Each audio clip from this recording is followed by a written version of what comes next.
As coach, you look at him as dad. Do it look like his son supposed to be taking care of dad? I don't even feel right. Y'all hear this sound? Oh, Tank don't pay his coach. Coach Barry Hunter trained Tank for this fight with Lamont Roach, not Calvin Ford. A lot of people were saying that this performance has something to do with that. So, is something really going on between Calvin Ford and Tank Davis? Check out what Tank had to say. Tank Davis is facing his biggest challenge yet, and it's not in the ring. After narrowly avoiding jail time during his recent probation violation hearing, the WBA lightweight champion now finds himself dealing with a more serious issue, a lawsuit that could end his boxing career. Lamont Roach's team has officially taken the controversial majority draw decision to court, arguing that Davis's own statements in the ring serve as proof the fight was fixed. His coach or his manager or whoever it is, his trainer, somebody filed a lawsuit, right? His lawyer filed a lawsuit. Yeah. During the final moments of the fight, when Roach was still posing a challenge, Davis made a telling comment to Roach. He told him, "You ain't going to win. They ain't gonna give it to you." At the time, many dismissed it as a mind game from Davis, but now Roach's legal team is using these words as the basis of their lawsuit, claiming it was an admission of corruption.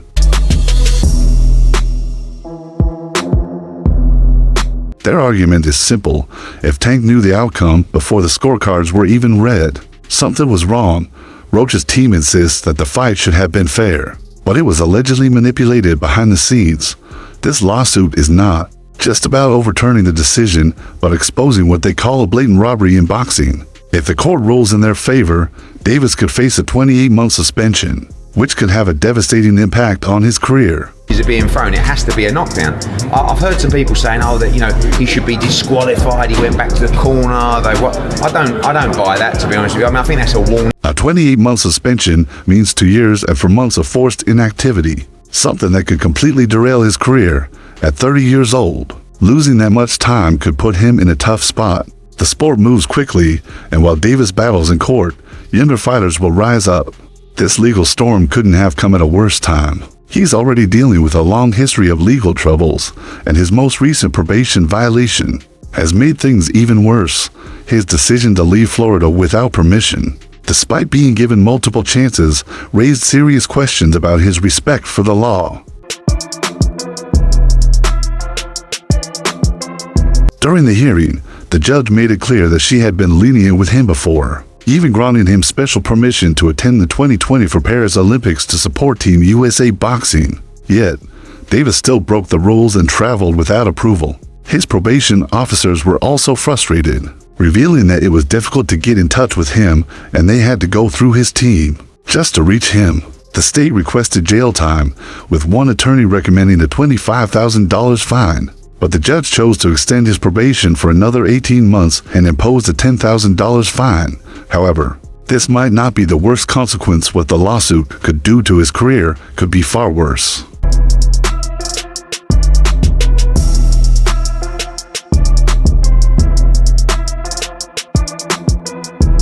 The situation has worsened, especially since Davis no longer has his most trusted advisor, Calvin Ford, by his side. Ford, the veteran trainer who helped elevate Davis to superstardom, is no longer part of his team. Now, Ford is speaking out about what's gone wrong. He's seen Davis go through legal troubles before and still managed to stay focused on his career. In his opinion, the key difference back then was Floyd Mayweather. Tank is a fighter, Ford says, and should focus on that. Boxing politics are complicated, and it takes experience, something Floyd provided, even through legal battles. Mayweather knew how to keep Davis focused and successful. When I ain't had no pops, Calvin was the person that you feel me, stepped in them shoes. So no matter if he's not my coach, anything like that, he's always gonna be in my life. Ford's comments were not just advice, but a reminder. When Davis was under Mayweather's guidance, he was still able to handle his legal issues without letting them derail his career. Floyd had his own outside the ring problems, but knew how to balance everything and stay dominant in the sport. He had the experience and connections to navigate boxing's toughest business and legal challenges. The thing I want to touch on is the Floyd situation. Floyd is Floyd. That's like I say, Tank is Tank, man. But at the end of the day, the man is chasing greatness. And you should be supporting that. I always tell you that. You should be supporting that, you know. It's a rocky road that we said what's going on. Just pay attention. Now, Davis is trying to go it alone, and Ford believes this is a big mistake. The legal system doesn't care how many knockouts Davis has or how many belts he holds. Without the right guidance, his career could fall apart before he even gets a chance to fight again, according to Ford. Davis may even deserve what's happening to him for cutting off the team that helped him reach greatness. Calvin, he been with me since I was 7. I used to sleep in Coach Calvin's house. I used to sleep at his job when he was working at a seafood restaurant in Baltimore. The issue Davis faces isn't just about this lawsuit, it's about his reputation in boxing. If the court finds evidence that the Roach fight was fixed in any way, it could go beyond a suspension. It could brand Davis as corrupt. Boxing has always had controversies, but once a fighter is labeled part of that corruption, it's hard to recover. Sponsors pull out, networks hesitate to air fights, and sanctioning bodies could strip him of his titles. For Davis, who built his career on being a knockout artist and exciting fighter, this would be catastrophic. If Coach Calvin was in his corner, he said, we'll see. Right, because it's nobody's business, but, you know, he didn't mean anything by that, you know. Facts, there you go. They forever family. The Roach fight was already one of Davis's worst performances, and now, with the lawsuit, people are scrutinizing it even more. Did Davis really struggle that night? Or was there something else happening? Was the fight genuinely close, or was the outcome predetermined before the bell even rang? These are the questions boxing fans, analysts, and even other fighters are now asking. Without Ford in his corner, Davis seems to lack the steady, experienced guidance he once had. The first one in the gym, the last one out the gym. Tank used to sit on the ring like this and watch me train him. How old is he at this point? He was like 7, 8. Okay. A lot of stuff that I was giving my son was giving it to Tank. So it was a perfect fit. The Tank was like the... If Davis doesn't address this situation soon, it could get even worse. The court ruling on this lawsuit will determine everything. If he's found guilty of any wrongdoing, his 28-month suspension could turn into something even longer. Ford's message is clear. Davis needs to refocus on being a fighter. He can't control the business side of boxing without the right people behind him.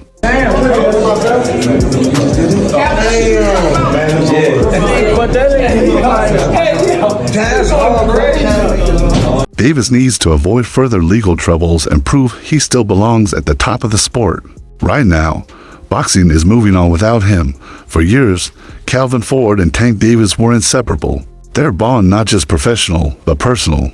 Ford had been there from the start, helping Davis become the star he is today. Fans never imagined seeing Davis in a major fight without Ford, but on March 1st, he fought Lamont Roach for the first time without him. The result, a majority draw. Davis's first non-victory. Some say it was a robbery, others think it's karma for breaking up a winning team.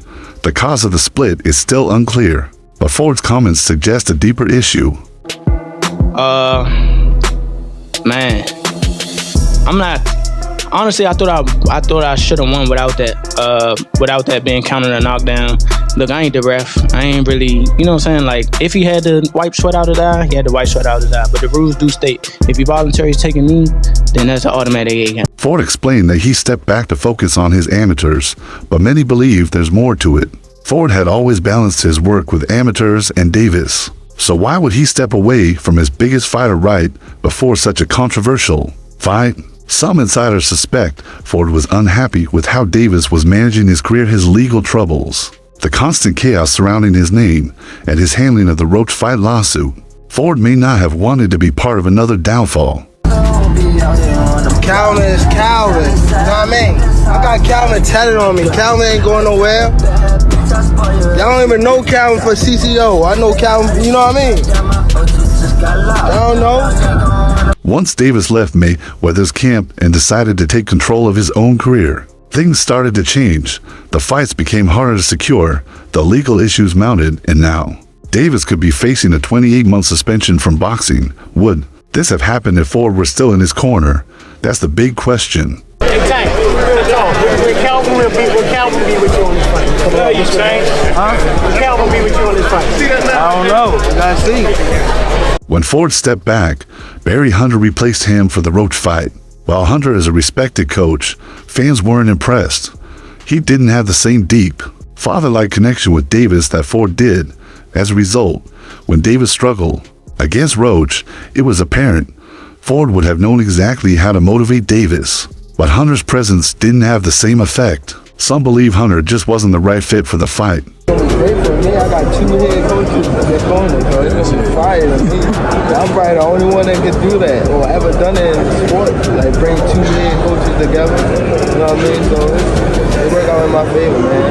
You know what I mean? The big question now is whether the split with Ford is permanent. Ford hasn't made a direct statement saying it's over, but his actions speak volumes. He's focused on his younger fighters and doesn't seem eager to return to Davis's camp. If Ford really saw himself working with Davis long-term, wouldn't he be trying to fix things? Instead, he sounds like someone who has moved on. Fight, you know what I'm saying? Because Roach always, he come to fight. And I think it's a great fight. Everybody talking all that stuff about, oh, why Roach? Because he signed and took the fight, you know what I'm saying? And it's good for... Davis isn't the first star fighter to part ways with a longtime coach. Manny Pacquiao had ups and downs with Freddie Roach. Canelo had tensions with Eddie Reynoso. And even Tyson Fury changed trainers before major fights. However, this situation is different. Davis isn't just facing a coaching change, he's dealing with serious legal trouble that could threaten his career. So everything is good with Calvin because it's the first time he's not the head trainer in a while. Yeah, for sure. Calvin, again, I said Calvin is pops. You know what I mean? He will always be around. You know what I mean? Davis's future is uncertain. If the court rules against him in the Roach lawsuit, his career could be on hold for over 2 years. With his undefeated reputation tarnished by the draw with Roach, Davis is now seen as more vulnerable than before. He's facing a crossroads in his career, and the next move is about survival, not just finding the biggest fight. What does he mean to you when you hear that name? What does he mean when you first hear that? A father. Father. And then he's one of the guys that held a lot of this, like this whole family. Davis was once seen as one of the most exciting fighters, but the Roach fight and his fallout with Ford have changed that, with his reputation in question. Every decision is now under intense scrutiny. The name on everyone's lips is Vasyl Lomachenko. Even though Lomachenko isn't active, he is still a major player in the division and could be a great opponent for Davis. But the question is, does Davis want that fight? Some believe it's the perfect opportunity for him to redeem himself, but others think a loss would be disastrous. Also, something we gotta work on in the corner, for sure. Lomachenko's skill and experience make him a dangerous opponent for anyone. With Davis's recent struggles, many are questioning whether he's ready for a fighter of Lomachenko's caliber. Even more pressing is the court case if Davis is suspended. Lomachenko might not want to wait for him to return.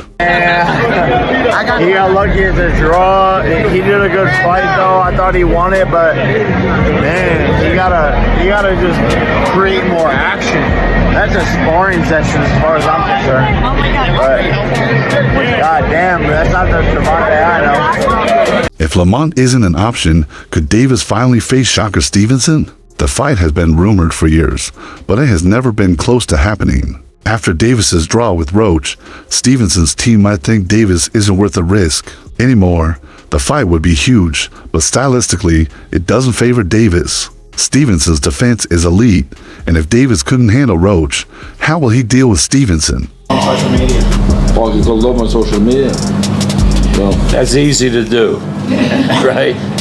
Social media, I can call out Mike Tyson. The question would be asking a pregnant woman who just gave a birth, would you like to have another child? Yeah, right. A fight with Stevenson would generate buzz, but it could be a nightmare for Davis. If Stevenson outclasses Davis for 12 rounds, it could be worse than a knockout loss. Fans would start questioning whether Davis was ever as good as they thought. 36-year-old man, the extensive 300-plus amateur fights, 2 Olympic Games, Pan American Games. Y'all don't know how much it takes to do that.